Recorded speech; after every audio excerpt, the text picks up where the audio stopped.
Thank you. Let me try from a different tactic. Let me ask three of you if you can help me understand the administration's strategy towards Russia's election interference. What theory of behavioral change is the administration pursuing that entails Treasury designating a series of Russian entities and individuals on the one hand, and has President Trump standing next to Putin and saying Russia is not targeting U.S. elections on the other? What's the thinking that links those two actions? Can any of you answer that? Senator, I think the president later corrected what he had said during that press conference. But the bottom line is that we have been. And are you getting clear direction from the president in addressing the concern that I'm hearing from all of my colleagues in a bipartisan manner to address what Russia is doing and interfering with our election process?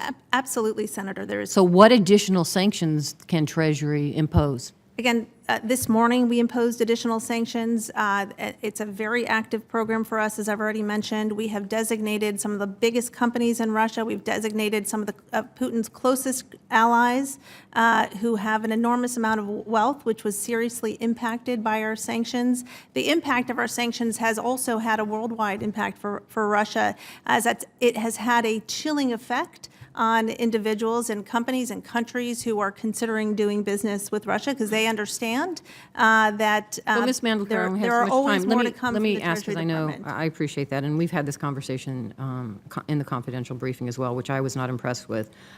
There is evidence through the Panama Papers or Russian Forbes suggesting that several childhood friends of President Putin have come into enormous financial windfalls that raise strong suspicions of corruption. These men are just a few of the Russian individuals and entities that experts have suggested should be designated under COTSA authority. Does Treasury have the authority under COTSA to pursue these individuals, and are you pursuing them? I can't speak to any particular individuals without knowing their names and circumstances, but absolutely, we have very broad So you're not authority. aware of those individuals and the evidence through the Panama Papers or the Russian Forbes? You're not familiar with what I'm talking about? Senator, we have, as you're aware, we have conducted with the interagency a very extensive report under COTSA, which detailed a number of oligarchs and senior foreign officials who are close to Putin. We have a great deal of information about those individuals, and we have and will have designated a number of them. So my colleague just referred to the Deter Act. Do you support it? Senator, I know the administration is happy to work with the Senate on the Deter Act or any other particular piece. Or are there any of language in the Deter Act that you legislation. have concerns about? We're happy to sit down and provide that kind of guidance. I think those discussions have already been well underway.